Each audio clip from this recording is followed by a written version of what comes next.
Sveiks, manu mazo drauciņu!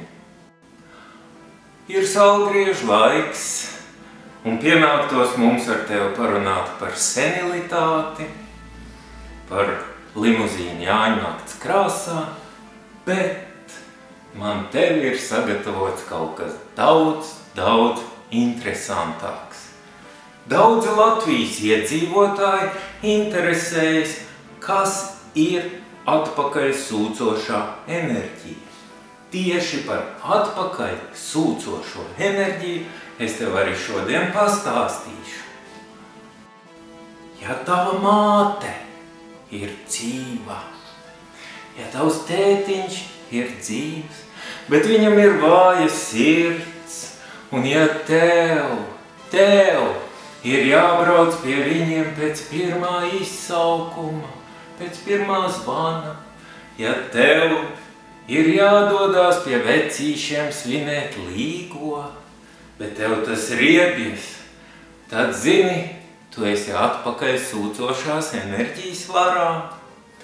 Ja tava māte saka, jums jau ir vienalga, vai es esmu dzīva vai mirusi, man kapu nevajag, izberiet mani Daugavā, tik vai tā jūs to kapiņu nekopsiet.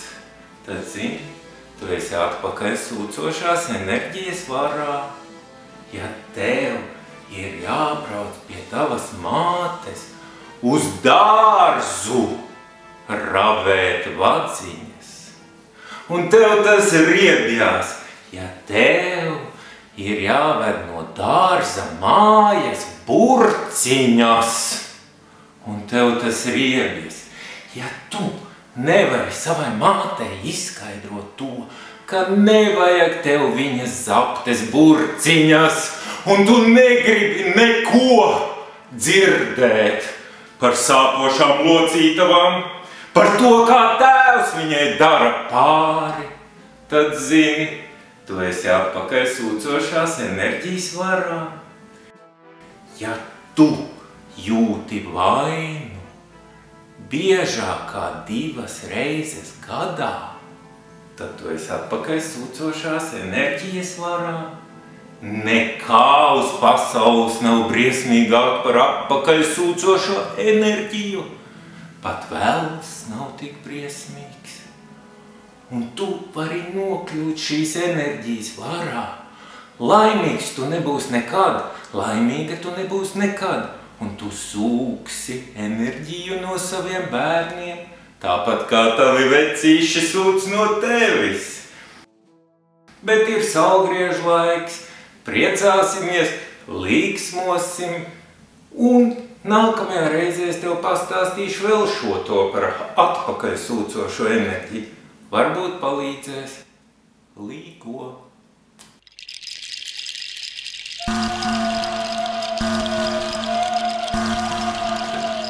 Čau, mīļā! Ir vasaras saulgriežu laiks.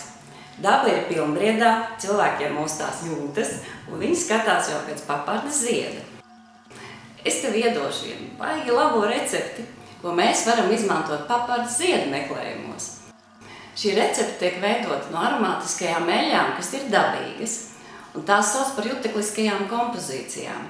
Tātad, kas tev ir jādara? Tu paņem 2 pilienus ilangi eļļas, 2 pilienus sandalkokēļus, 3 pilienus rožkokēļu un 3 pilienus muskatu salvijas eļļu. To visu tu sajauc kopā un vari izmantot kā smaržas, iesmērējot tajās ķermeņa vietās, kur ir jūtams pulss. Tu viņus var izmantot arī kā masāžas eļļu, tikai tajā gadījumā ir jājauc kopā ar bāzes eļļu. Un var izmantot telpu aromatizēšanai tad, kad ir paredzēts vakars ar mīļoto cilvēku. Izbaudi saulgriežus un izbaudi eļļu aromātus. Un vīriešiem? Un vīriešiem būs nākamajā reize.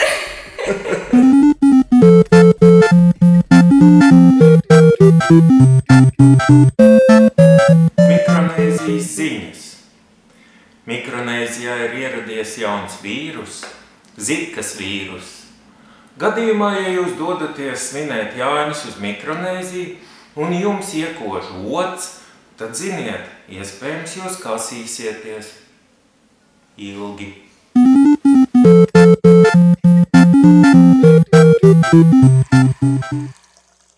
Yes.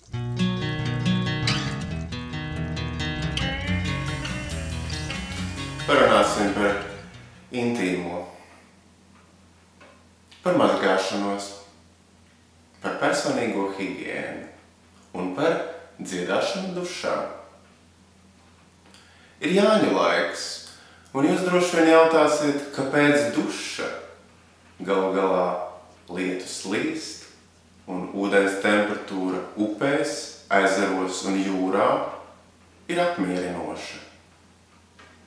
Tomēr, atgriežoties no Jāņa nakts, kad kājas ir sabristas, melnas, varbūt sirdī ir vilšanās par neatrasto papardes ziedu, duša ir labākais risinājums.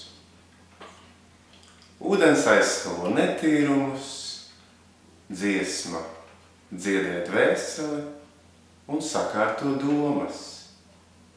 Dziedāsim dušā, būsim roksvaigznes un operas dīvas. Dziedot dzimu, dziedot augu, dziedot muti nomazgāju.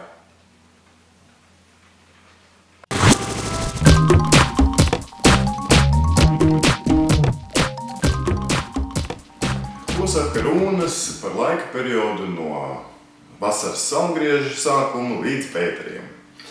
Pirmkārt, jūs visus sagaida prieks. Bunjo liecina, ka katram no jums būs liela prieka deva un dažiem pat laimības sajūta. Kas ir interesanti, ka šī sajūta jūs neviļus ievedīs nekontrolējamos procesos. Pirmkārt, tās ir stihijas vējš un lietus, bet arī daudziem apreibinošas vielas. Pilnīgi noteikti jūs visi katrs zaudēsiet spēkus, jo šī zīme atnāk pilnīgi otrādi, kas ir spēka zīme, un tas nozīmē, ka spēku būs maz. Bet neuztraucieties. Pati galvenā šī perioda zīme ir īsa.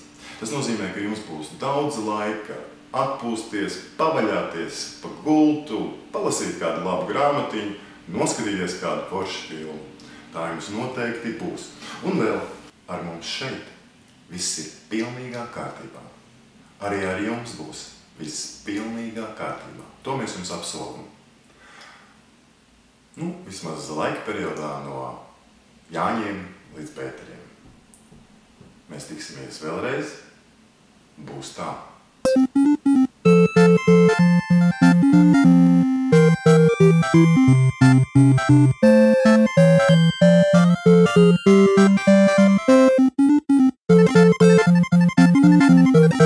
Thank you.